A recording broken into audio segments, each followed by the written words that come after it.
So how were your experiences in the college, in the acting college? How many years was it? So it's like 2 years is the sort of course. It's a conservatory training program rather than a sort of like MFA program, which would be 4 years, whatever. 2 years, and then there's a third year company that you audition for if you want to be part of that, where essentially it's kind of like the third year drama schools in the UK, where you're doing shows and showcases to the industry and stuff like that.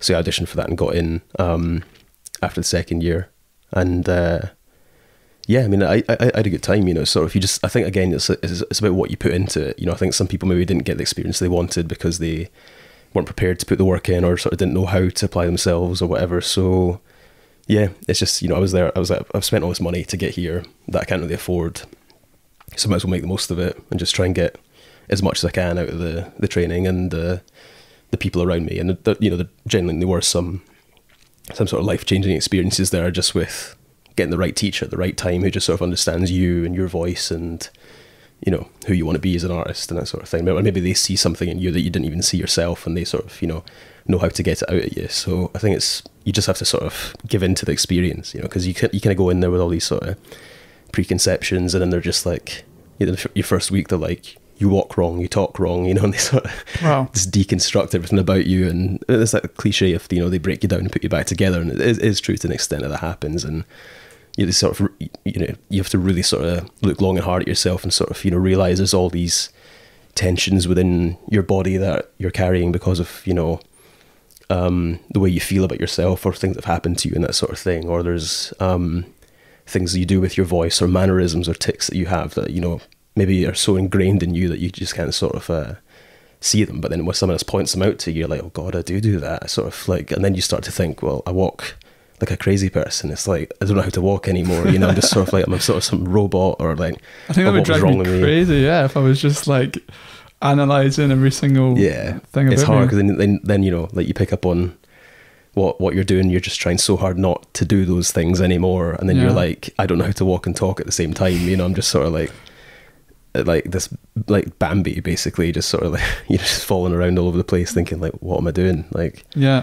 And I'm paying for this just to feel massively insecure. But, you know, it's all part of the process of just sort of finding out who you are and sort of who you are as a performer and all that. Oh, totally. I mean, that sounds like a narrative structure in and of itself. Like the ordeal, like being deconstructed and trying to, I don't know, salvage something from journeying into the unknown and building something back up again.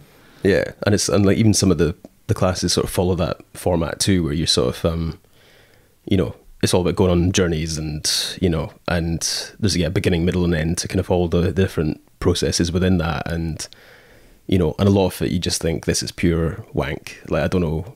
That's the Scottish part of you. Yeah, exactly. You're just like, I just don't buy it. And there's times when you give into stuff and then you're just like, why am I crying? Like, you know, I don't know why I'm crying, but I just feel so open right now, you know, and all this sort of stuff. So yeah, it's just about sort of just being present in the whole thing, you know, which is, and it's hard to do that. And I think sort of, you know, like being Scottish as well, we can be very open about some things and so closed off about other things in terms of about talking about our feelings, especially Scottish males, you know, about being open about that. And, you know, I think it's getting better, but it's also, you know, it's still sort of that ingrained thing that you just kind of, you bottle it all up and all that. And yeah, so definitely I'm much more of a softie now than I was before I went to school. It sort of really opened me up and sort of got me in touch with my emotions and all that. So nice. Yeah, I think that's important. I think you're definitely right about that kind of being lacking from a lot of life here. I don't know if it is something that's exclusive to the UK, but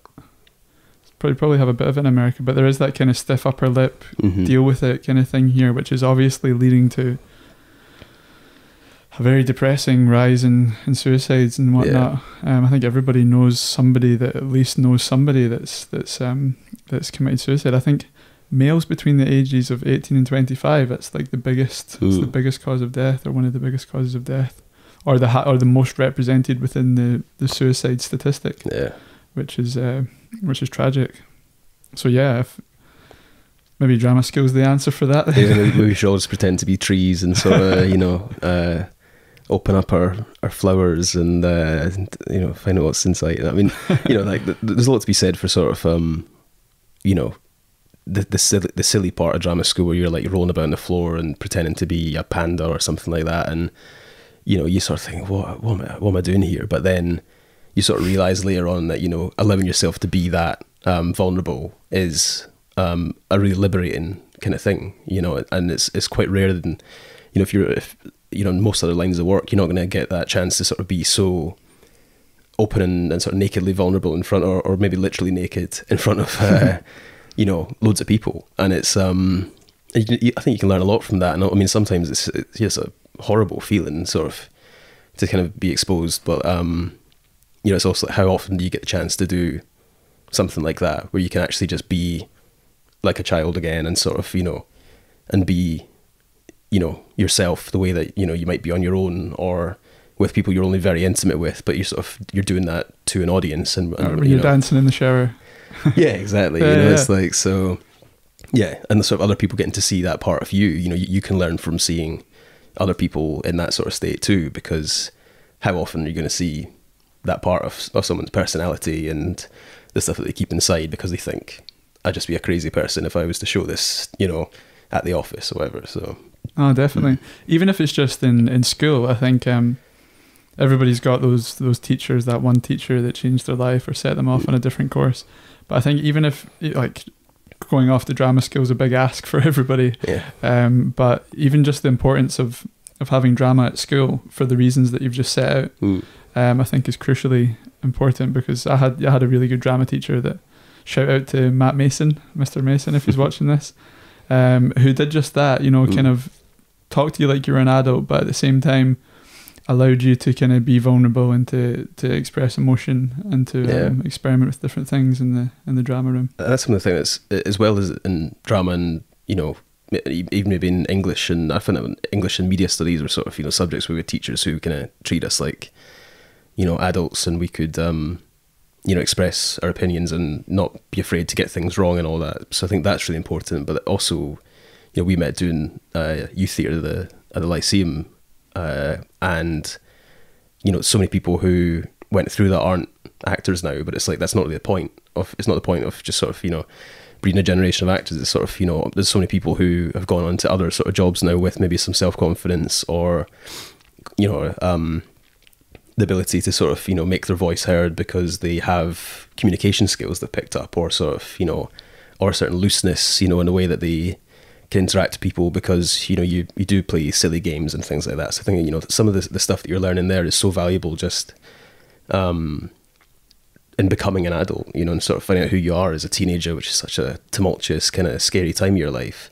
So to have that sort of place where you can actually go and explore some of those feelings and sort of, you know, with people who are also going through the same shit, then it's, you know, that's great, you know. And I think it's, you know, I think everyone should have some sort of experience of that, because, you know, otherwise, you know, you might feel as if no one's listening to you, or you're the only one with those kind of feelings. Exactly, yeah. It's like everyone's feeling that way, but like there's certain places like in that environment where you're allowed to sort of let that out, and, you know.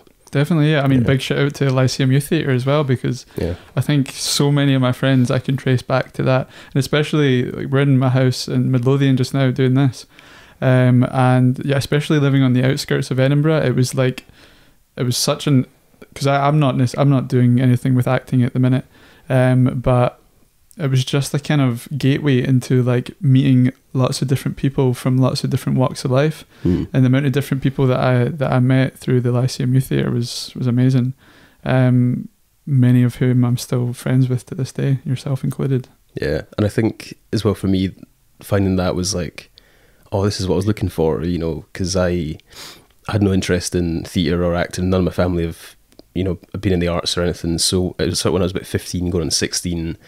Someone dropped out of school play, and then I got asked if I would go in because I was doing drama and sort of enjoying it. And then sort of went and did the school play and was like, oh, I really like this. And, you know, I get to make people laugh, and then people sort of think, oh, he's actually quite funny, or he's, you know, quite whatever. So, plus there's, you know, loads of girls in the drama department as well. So that's obviously one of the initial attractions.